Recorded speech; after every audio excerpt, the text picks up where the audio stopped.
Okay, let's continue here. I will try to get us out of class early today, I think, is a little treat as well today. And probably next Tuesday as well, since it's leading up to Thanksgiving. We'll try to get done a little early. Shooting for 3 or 4 minutes early today, maybe 5 to 10 minutes early next Tuesday. Here's a table that summarizes what we just did in the last example. Though mostly you need to work through this table in reverse, except at the very end.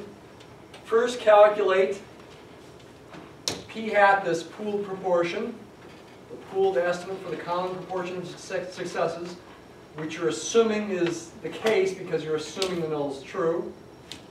Calculate that pooled proportion, then calculate this standard error, this pooled standard error, SE sub D sub P. Again, the D stands for difference because you're doing P1 hat minus P2 hat, but P there stands for pooled. You're calculating the pooled proportion P hat. The simplified formula, slightly simplified compared to this thing on the board.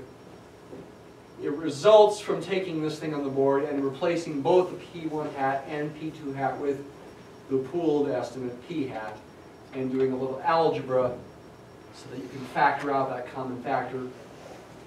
Once you've got that, then you can calculate Z. Once you've got Z, then you can calculate the p-value. If it's a right-tailed test, you calculate the area to the right of Z, and evidently Z will be a positive number. If it's negative, you throw up your hands and say, I shouldn't have even done the test. At least if your your alternative hypothesis was right-tailed. If it's left-tailed, you calculate an area to the left of Z, and if it's two-tailed, calculate 2 times the probability of Z being greater than or equal to the absolute value of the Z you get, where the Z you get could be positive or negative. Okay, so this does summarize what we just did. We're going to go back on to regression now.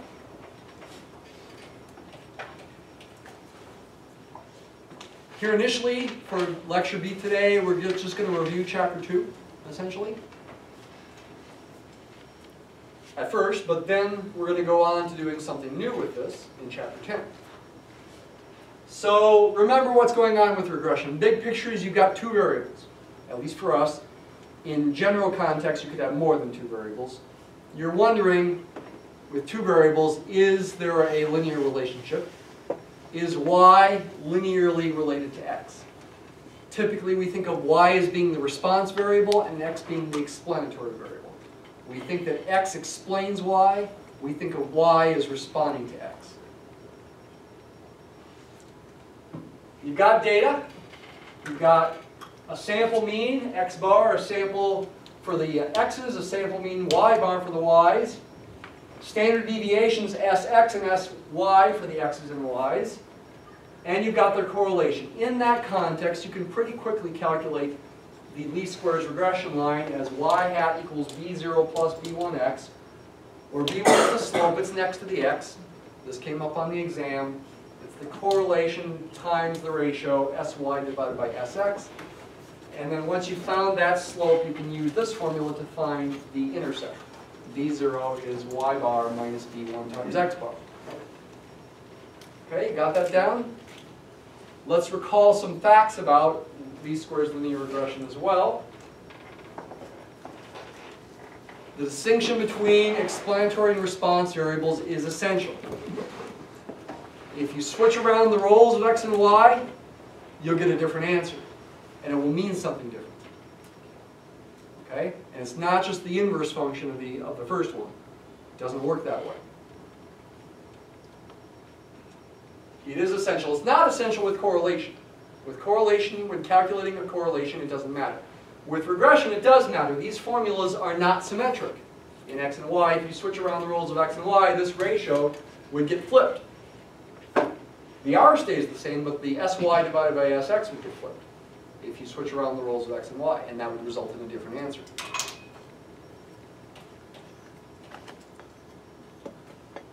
Since the slope is that, oh boy, I should have noticed that. This does double as a lab sometimes.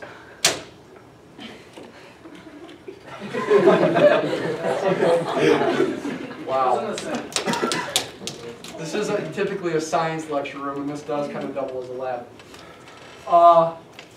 Sorry about that. Since that's the slope, a change of 1 standard deviation in x corresponds to a change in r standard deviations in y. This has come up on at least 3 quizzes, I think. Okay?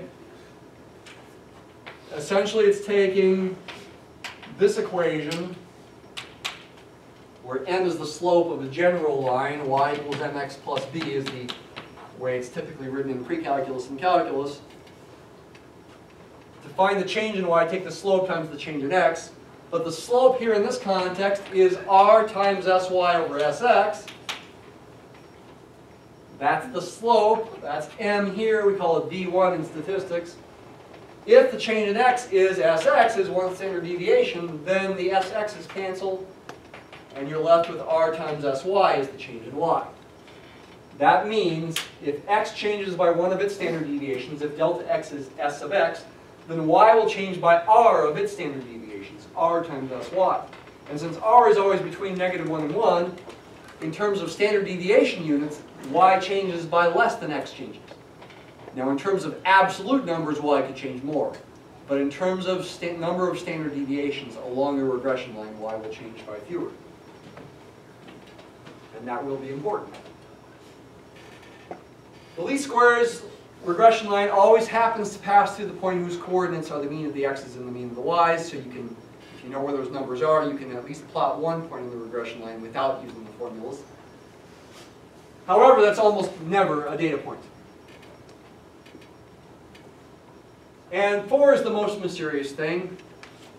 The square of the correlation, r squared, which is called the coefficient of determination, it's got a name too, is the fraction of the variation in the values of y that is explained by the least squares regression line. Okay, at the most basic level, as a percentage, that's really telling you how strong the straight line relationship is. If r squared as a percentage is 50%, that's right smack dab between 0% and 100%. You've got a moderately strong correlation, whether r itself is positive or negative.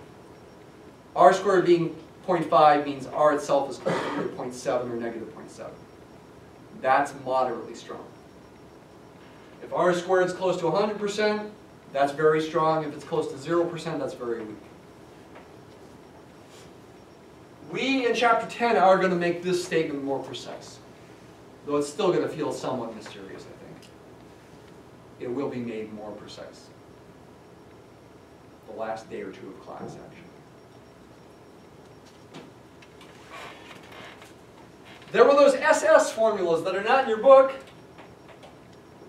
but as I wanted you to know them back in Chapter 2, I want you to know them now and be able to use them.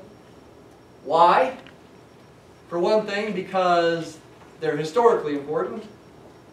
For a second thing is they do show up in other books, which you might need to use statistics in, like maybe an advanced econ book. You might see these SS formulas. And you're like, what are those? Well, oh yeah, Dr. Kinney talked about those. I remember hearing about those. SS means sum of squares. There's lots of SS formulas in statistics, not just the ones I'm showing you here, actually. There's more. Historical, you might see them, and it gets us practice with spreadsheets. That's another good reason, perhaps. And also leads us to thinking about SSE, sum of squares of errors, sum of squares of residuals, which is what least squares regression minimizes. Remember that? Minimizing SSE.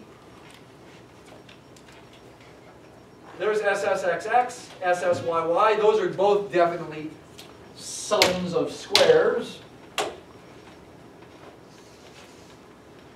They can be written in other forms, and those forms are typically easier to calculate, especially if you had to do it by hand with just calculator help.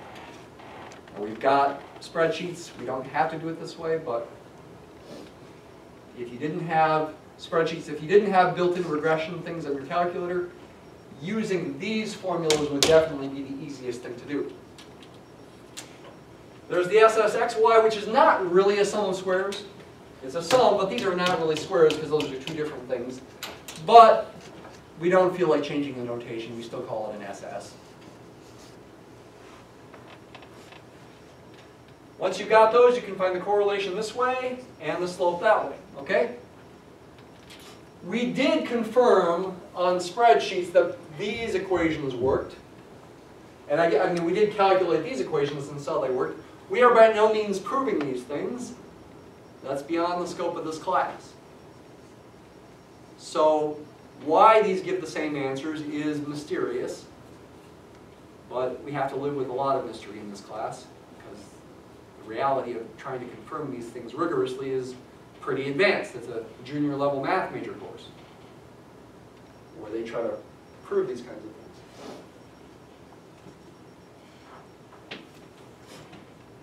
Okay?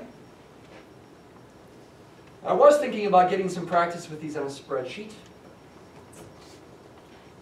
I think I won't fully practice these. However, I will practice reminding ourselves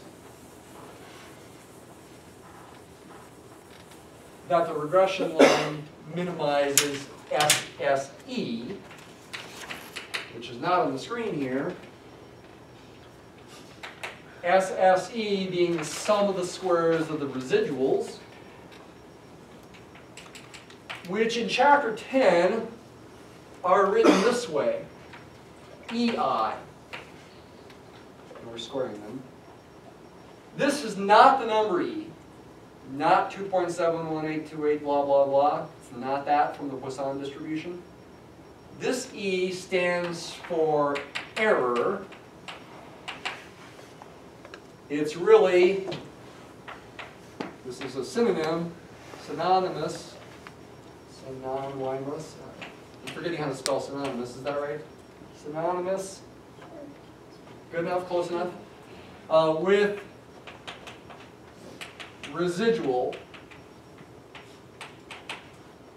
Residual basically means approximation error.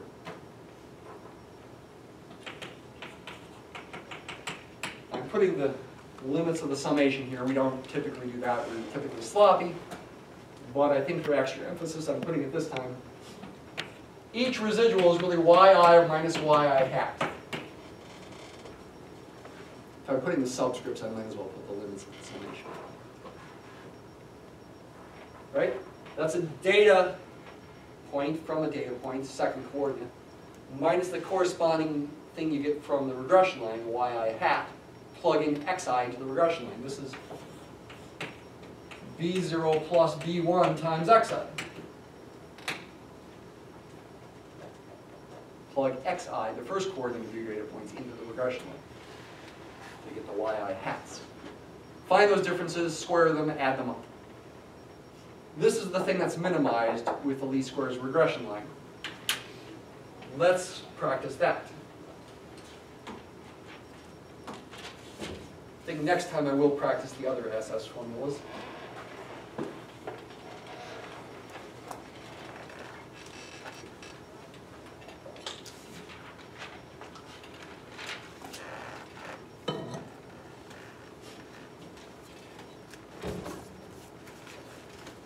Okay, so there's a column for the x's. I'm just going to make up some numbers here. It's not going to have any real life context. There we go. 1, 3, 4, 7. Let's do 4 numbers there. Y, let's make it have a negative slope this time for some variety. Although we are going to do another example that's got a negative slope. 8, 7, 7, 5.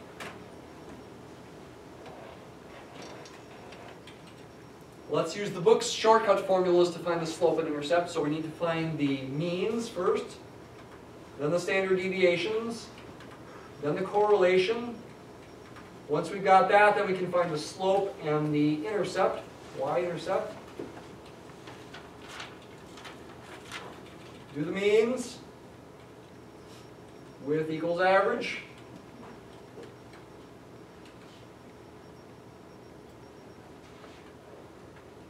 Copy and paste that over. Do the standard deviations with equals STDEV. These are sample standard deviations. This is an S value, not a sigma value.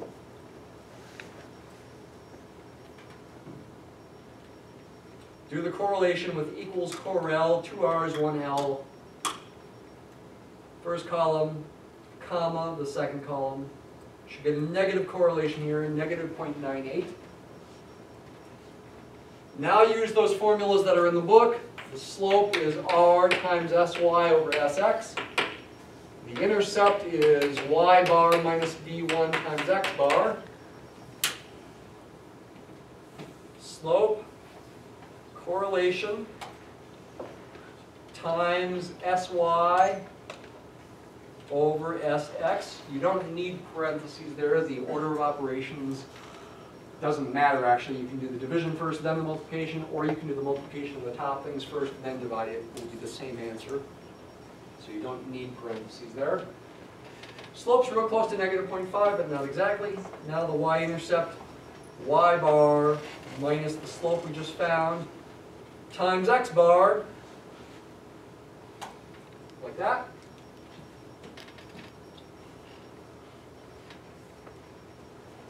See the formula, oops, where'd it go? See the formula there.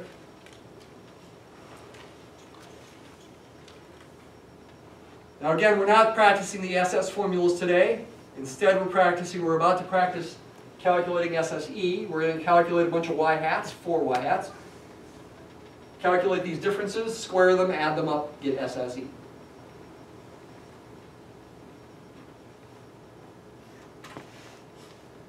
Remember though, if you're going to do this, and use the numbers that are in the slope and intercept spots, to get y-hats, you better use dollar signs if you're going to do copy and paste to keep those cell references fixed. Take the slope, or we can take the slope times x, oops, use dollar signs for the slope, $B, $12, times x, which is in cell B2, don't use dollar signs there, add the intercept in cell B13. I also could have done B13 plus B12 times B2, and it would be a plus, even though the slope is negative. Adding a negative is subtracting, but you've got to type it in the formula as a plus.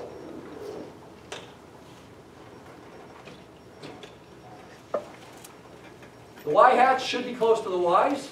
Yeah, they're not too far away. Now find the residuals. In chapter 10 notation, those are the e's, not the number e. Y minus y hat. If y hat's bigger than y, then the residual is negative. If y hat's smaller than y, then the residual is positive, like that one. The residuals actually have to average out to 0. But when you square them, you get a bunch of positive numbers. Squared residuals. Take these numbers and square them, you get a bunch of positive numbers. What happened there? B2. These numbers are all pretty small. SSE is fairly small. Add these up.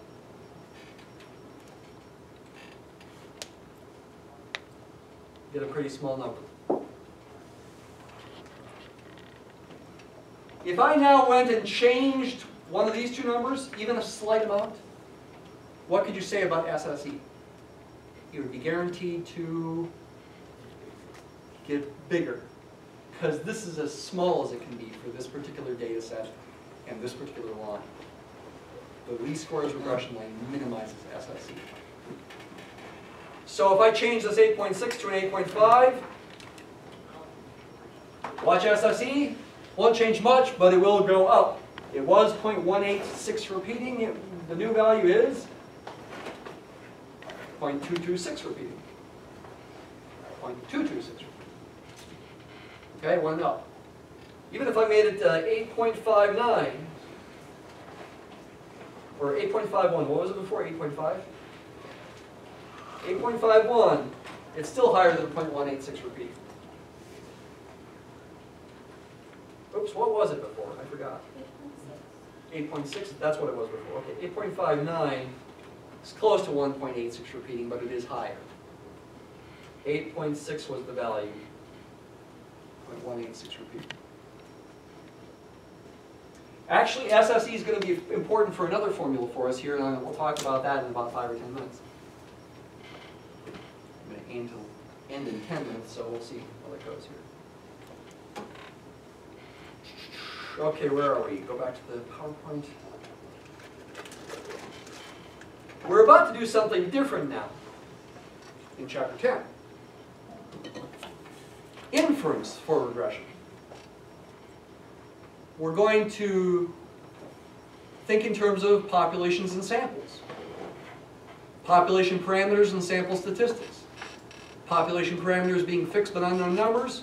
Sample statistics, technically, in the abstract, being random variables whose value varies from sample to sample. And if you're doing simple random sampling, they have sampling distributions that will model the variation from sample to sample.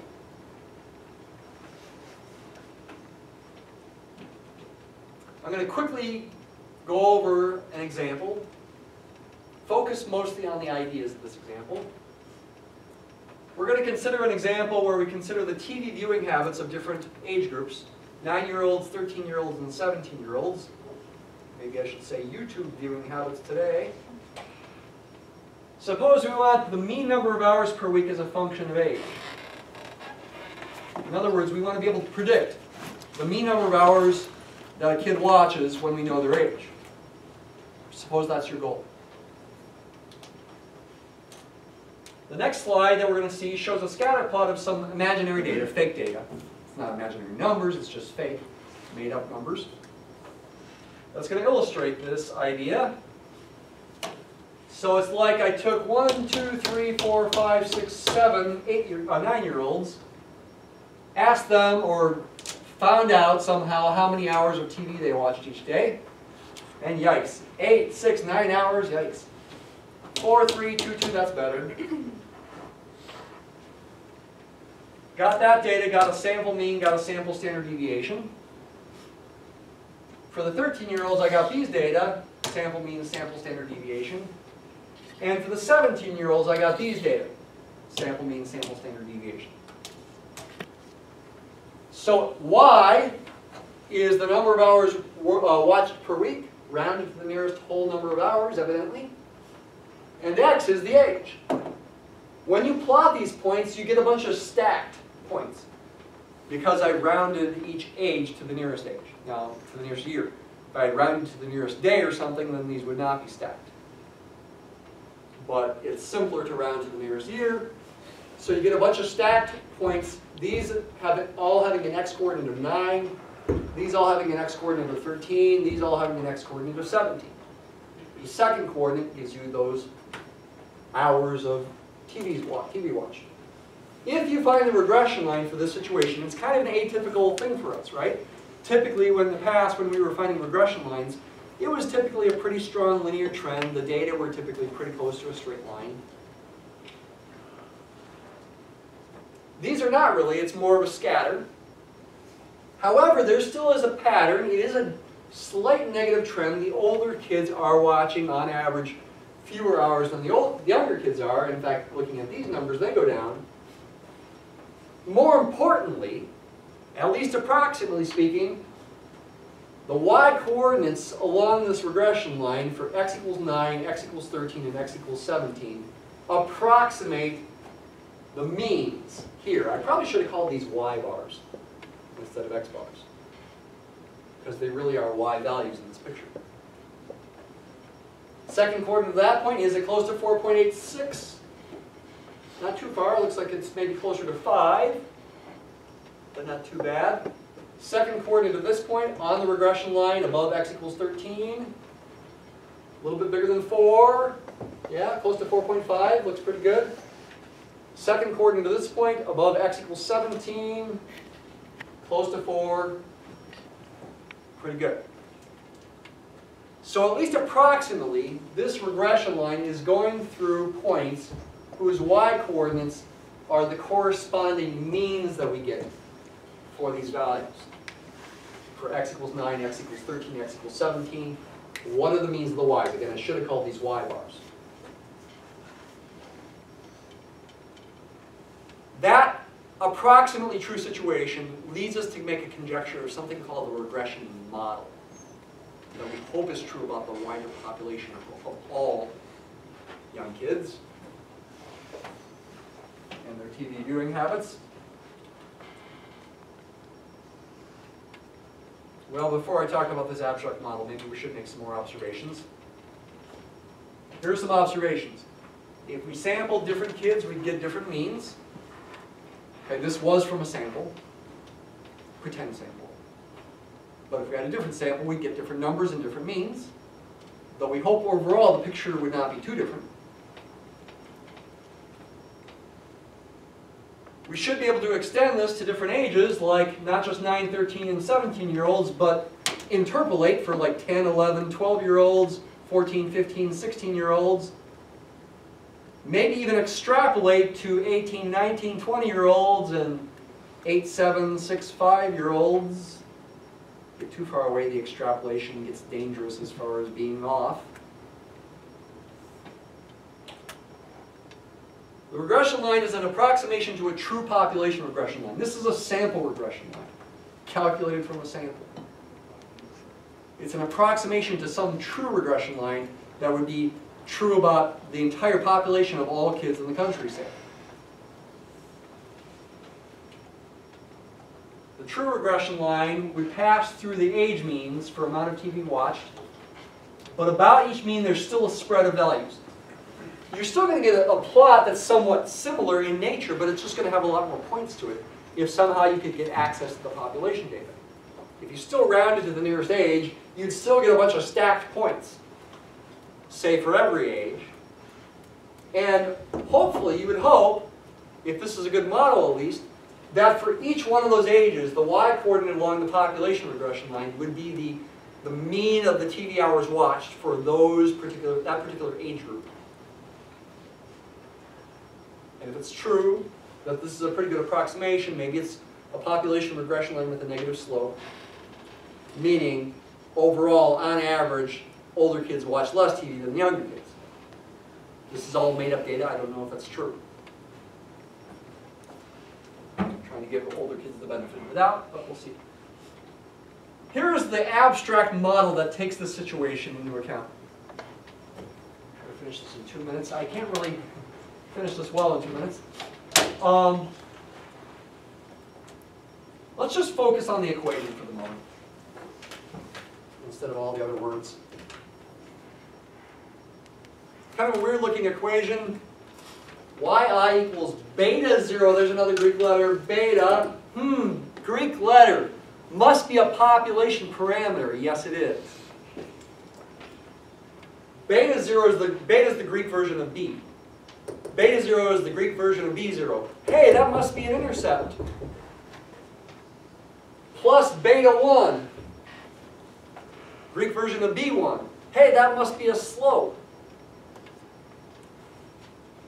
This part evidently represents the population regression line with a certain slope and intercept. Beta 0 is the intercept, beta 1 is the slope. Those numbers are fixed, but unknown and perhaps unknowable, but we'd like to approximate them.